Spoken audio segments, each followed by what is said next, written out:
Hello friend, welcome to my channel. और आज हम लोग पढ़ने वाले हैं मुगल कालीन झारखंड।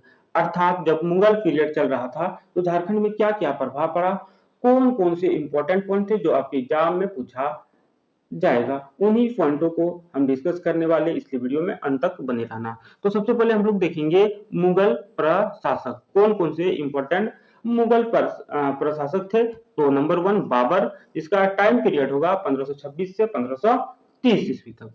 हुमायूं 1530 से 1540।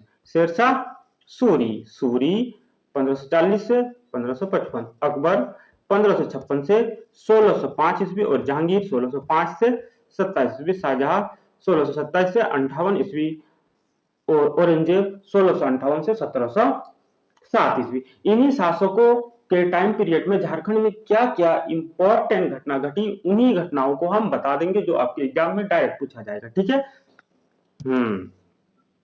तब आगे की ओर हम लोग बढ़ते हैं। मुगल काल में झारखंड में छोटे बड़े राज्यों की संख्या में और वृद्धि हुई। मतलब मुगल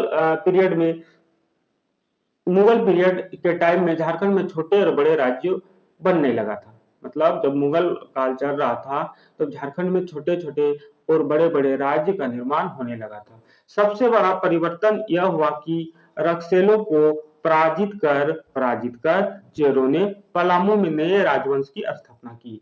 ठीक है। तो चेरों ने क्या किया था, रक्सेल को खत्म कर दिया था और पलामू में एक नए राजवंश की शुरुआत की थी। फिर भी झारखंड मुस्लिम अतिक्रमण से बचा रहा। फिर भी कोई भी वैसा मुस्लिम शासक नहीं था इस टाइम में कि इस पर अतिक्रमण अर्थात अटैक कर सके।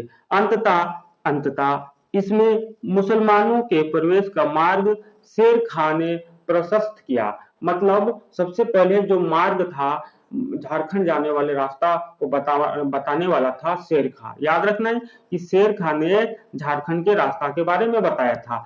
शेरशाह का रोहतासगढ़ पर अधिकार 1538 ईस्वी में हो चुका था, किंतु जब वह किसी सैन्य अभियान में रहता अथवा विपत्ति में फंसा रहता तो चेरो लोग झारखंड के जंगलों से निकलकर किसानों को सताते या बंगाल जाने वाले मार्ग पर यात्रियों के साथ लूटपाट करते या कभी-कभी शेरशाह के सैनिक शिविरों को लूटपाट मचाते।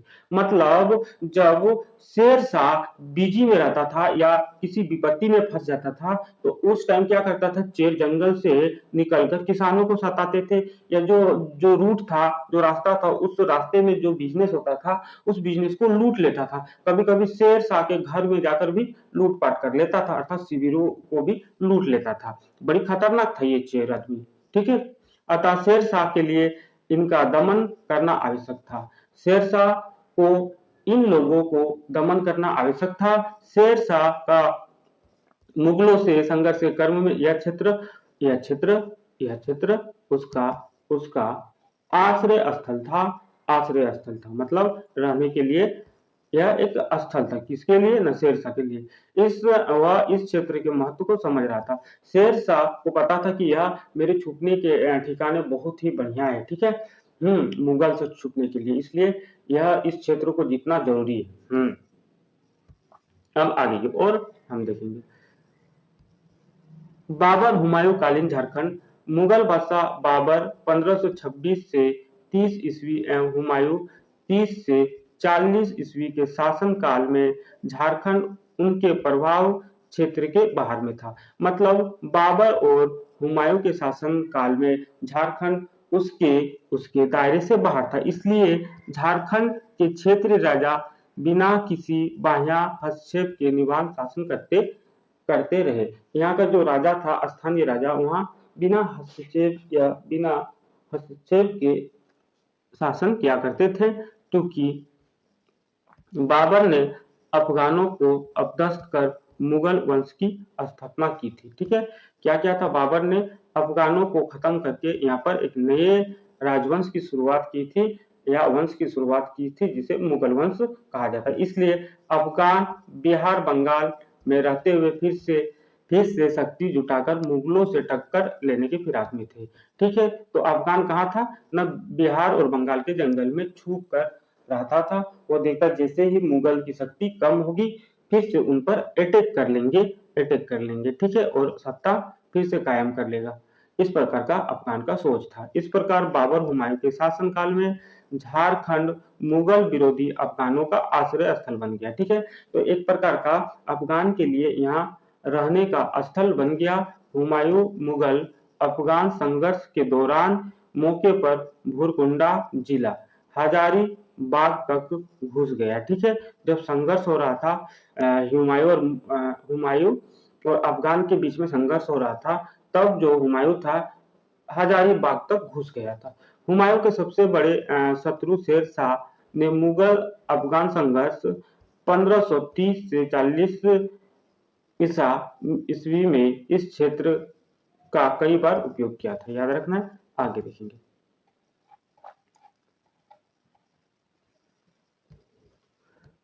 मुगल सम्राट अकबर के शासन काल, ये वाला हटाओ, ये वाला क्या लिख दिया रे, ये वाला कुछ नहीं। 1585 ईस्वी में सर्वप्रथम मुगलों का झारखंड के साथ सैनिक संघर्ष हुआ। इसके पूर्व के 45 वर्षों में इतना ही था कि मुगलों द्वारा दबाव डालने पर अफगान विरोधी यहाँ के जंगलों में आश्रय लेते और मुगल पीछा करते करते झारखंड तक पहुंच आते। मतलब जैसे जैसे अफगान भाग रहा था तो उसके पीछे पीछे मुगल भी आ रहा था, तो उसको पता चल गया कि इस क्षेत्र का नाम झारखंड है। अकबर के शासनकाल में झारखंड में प्रमुख 3 वंश थे। जब अकबर के शासन काल था तब उस समय झारखंड में 3 प्रमुख वंश थे। वे कौन सा वंश थे उनके बारे में बताएंगे। पोखरा के नाग वंश, पलामू के चेरो वंश, सिंहभूम के सिंह वंश। अकबर के काल में मुगलों ने इस क्षेत्र पर ध्यान राजनीतिक, पॉलिटिकल, सामरिक और कुछ गुरु ने कुछ आर्थिक कारणों से दिया। मतलब ये क्षेत्र झारखंड बहुत ही इंपॉर्टेंट था, इसलिए राजनीति करने के लिए, सामरिक मतलब युद्ध करने के लिए, और आर्थिक इकोनॉमिकल, ठीक है, बहुत से संसाधन इसमें पाए जाते थे। इस क्षेत्र पर अधिकार हो जाने से मुगल सेना के लिए हाथी की समस्या दूर हो गई। ठीक है, यहाँ पर हाथी मिलती थी इस क्षेत्र में। संभवतः इस क्षेत्र की शंख नदी से हीरे की भी प्राप्ति होती थी। मतलब यहाँ पर शंख नदी है, कहाँ पर, झारखंड में, जहाँ पर हीरे मिलती थी। अतः इस क्षेत्र को मुगल अपने अधीन लाने के लिए उत्सुक थे। 1585 ईस्वी में मुगल सेना ने इस क्षेत्र पर आक्रमण कर लिया। क्या किया कि 1585 ईस्वी में मुगल सेना ने इस क्षेत्र पर आक्रमण कर दिया। इस समय कोकरा का राजा मधुकरण शाह था। ठीक है, कोकरा का जो राजा था मधुकरण था। ऐसा लगता था कि उसे बंदी बनाकर शाही दरबार में पेश किया, जहां उसके नम्र स्वभाव के कारण बादशाह ने उन्हें पुनः कोकरा भेज दिया। ठीक है, वो बहुत ही भोला भाला सीधा था, इसलिए उसको फिर से छोड़ दिया। उसे क्या किया था, छोड़ दिया था और कोकरा भेज दिया। इसी तरह 16वीं शताब्दी के अंत तक कोकरा की तटस्थता भंग हो चुकी और यह क्षेत्र मुगलों के नियंत्रण में आ चुका था। उसके बाद इस क्षेत्र को, कोकरा वाला क्षेत्र को मुगल अपने अंडर में कर लिया और उन्हें वार्षिक कर भी देने लगा। ठीक है, सबसे बड़ी बात यह थी कि राजा मुगलों का विश्वस्त अधीन बन गया। अब राजा जो होगा मुगल के अधीन हो जाएगा। जैसा कि उड़ीसा अभियान के समय उसके द्वारा मुगलों को दी गई सहायता से स्पष्ट है। कोकरा की तरह सिंहभूम के सिंह वंशी राजा मुगलों के सहायक बन गई। अब क्या होगा, कोकरा के बाद सिंहभूम के सिंह जो राजा होगा मुगल के अधीन हो जाएगा। 1589 ईस्वी तक मान सिंह के नेतृत्व में चेरों को भी परास्त कर साम्राज्य का अंक बना लिया जाता है। मान सिंह ने क्या होता है, चेरों को भी खत्म कर देता है और अपने अंडर में, मुगल साम्राज्य के अंडर में कर लेता है। अब देखेंगे जहांगीर के शासन काल के समय। तो इसमें मुगल झारखंड संबंधों के इतिहास में एक स्वर था, नवीन युग का आरंभ हुआ। विशेषता मुगल नागवंशी और मुगल चेरों के संदर्भ में, मतलब मुगल नागवंशी और मुगल चेरों के संदर्भ में जहांगीर को भी झारखंड से मिलने वाले हीरे के विषय में जानकारी थी। जहांगीर को हीरे के बारे में बहुत ही जानकारी थी कि झारखंड में हीरा मिलता था। कौन सा नदी में, शंख नदी में। इस बात का उल्लेख उसने अपनी आत्मकथा, याद रखना, आत्मकथा तुजुक ए जहांगीरी में लिखा था। मतलब किसके बारे में, हीरे के बारे में। तुजुक ए जहांगीरी हीरे के बारे में बताया था जो झारखंड में मिलता है, उस हीरे के बारे में संस्कृति में। जहांगीर के इस काल में पोखरा का शासन दुर्जन साल के हाथ में था। ठीक है, तो जहांगीर का टाइम पीरियड था तो पोखरा में शासन करने वाला राजा दुर्जन दुर्जन साल था। उसने मुगल बादशाह को कर देना भी बंद कर दिया। पोखरा का जो शासक था दुर्जन शाह, इसने बोल दिया था कि और हम टैक्स वैक्स नहीं देंगे। अतः उस पर अनुशासनात्मक कार्रवाई जरूरी थी। इब्राहिम खान ने, ये वाला याद रखना, 1615 ईस्वी में पोखरा पर आक्रमण कर दुर्जन साल को बंदी बनाकर शाही दरबार में पेश किया।